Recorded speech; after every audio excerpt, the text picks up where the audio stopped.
Hello friends. तो railway की तरफ से एक और वैकेंसी का नोटिफिकेशन जारी हो चुका है। साथ ही हमें इस नोटिफिकेशन में एप्लीकेशन डेट के साथ साथ सारी जानकारियां भी दी गई हैं। तो ये जो वैकेंसी है वो रेलवे की आरपीएफ वैकेंसी है, जिसमें 4660 पोस्ट पर भर्ती निकाली गई है, जो कि आगे चलकर और बढ़ सकती है। और ख़ास तौर पर मैं आपको बता दूं कि ये नोटिफिकेशन बिल्कुल भी फेक नहीं है, ये 100% रियल नोटिफिकेशन है। इस नोटिफिकेशन के रिगार्डिंग मैं आपको बताऊंगा कि फॉर्म कब से भरे जाएंगे, फॉर्म भरने का आखिरी डेट क्या है, कौन कौन से और कितने पोस्ट के लिए ये वैकेंसी आए हैं, और एग्ज़ाम पैटर्न क्या है, सिलेबस क्या क्या होगा। सारी जानकारियाँ मैं आपको इस वीडियो में बताऊंगा। और तो और मैं आपको ये भी बताऊंगा कि इस फॉर्म को भरने के लिए एलिजिबिलिटी क्राइटेरिया क्या होनी चाहिए और एग्ज़ाम कैसे होंगे, एग्ज़ाम के लिए किन किन चीज़ों की तैयारी करनी होगी। तो शुरू करने से पहले अगर आपने अभी तक मेरे इस चैनल को सब्सक्राइब नहीं किया है तो सब्सक्राइब कर लें, ताकि फ्यूचर में आने वाली सभी वैकेंसीज़ की जानकारी आप तक पहुंच सके। तो दोस्तों, आरपीएफ मतलब रेलवे प्रोटेक्शन स्पेशल फोर्स की नोटिफिकेशन जो रेलवे ने जारी की, उसके अनुसार आरपीएफ वैकेंसी के अंदर हमें 2 तरह के पोस्ट देखने को मिले हैं, जिसके लिए आपको ये फॉर्म भरना है। आप देख सकते हैं कि वो 2 पोस्ट में से पहला पोस्ट सब इंस्पेक्टर का है। सब इंस्पेक्टर के लिए 452 पद हैं। अगर आप सब इंस्पेक्टर मतलब एसआई के लिए फॉर्म भरना चाहते हैं तो यहाँ पर आपको 452 पोस्ट दी गई है, जिसकी सैलरी 35,400 रुपये रखी गई है। इस पोस्ट के लिए एलिजिबिलिटी क्राइटेरिया की बात की जाए तो इस पोस्ट के लिए आपका ग्रेजुएट होना ज़रूरी है। और तो और एज की बात की जाए तो आपकी एज 20 साल से 28 साल के बीच होनी चाहिए। एज की गणना 1 जुलाई 2024 को आधार मानकर की जाएगी। वहीं अगर एज रिलैक्सेशन की बात की जाए तो ओबीसी में आने वाले कैंडिडेट को 3 साल का एज रिलैक्सेशन दिया जाएगा, जो कि हो जाता है 20 साल से 31 साल। मतलब ओबीसी कैंडिडेट 31 साल तक फॉर्म भर सकते हैं।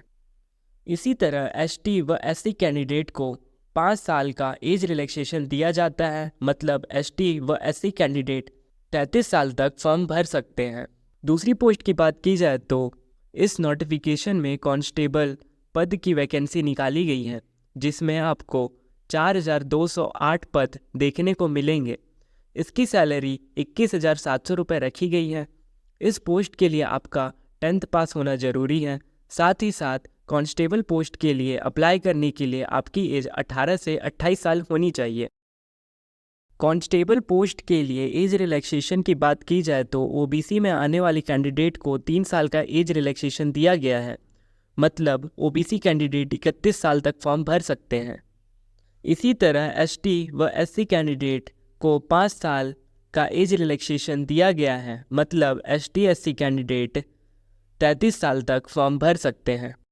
फॉर्म भरने की जो डेट है वो 15/4/2024 मतलब 15 अप्रैल 2024 से शुरू है, और फॉर्म भरने की लास्ट डेट 14 मई 2024 रखी गई है।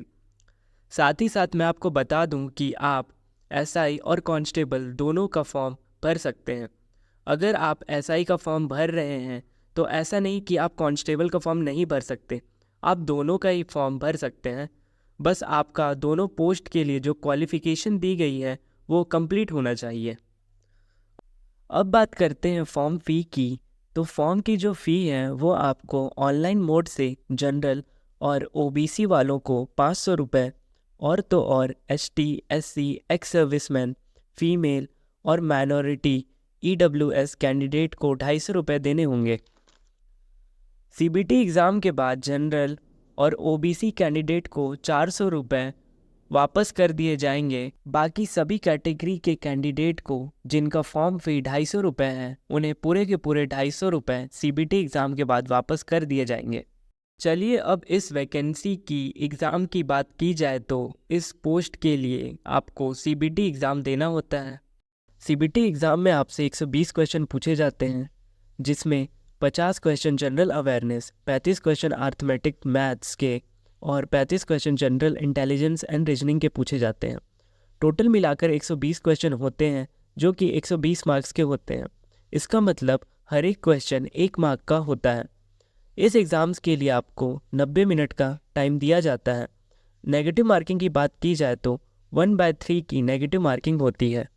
CBT एग्ज़ाम के बाद आपका फिज़िकल एग्ज़ाम भी कराया जाता है। चूँकि ये एग्ज़ाम SI और कांस्टेबल जैसे पोस्ट के लिए है तो आपको फ़िज़िकल टेस्ट भी देना होगा। आगे मैं आपको बताऊंगा फ़िज़िकल टेस्ट में आपसे क्या क्या कराया जाएगा। तो आप स्क्रीन पर देख सकते हैं कि दोनों ही पोस्ट के लिए आपको हाइट और चेस्ट का साइज़ क्या होना चाहिए।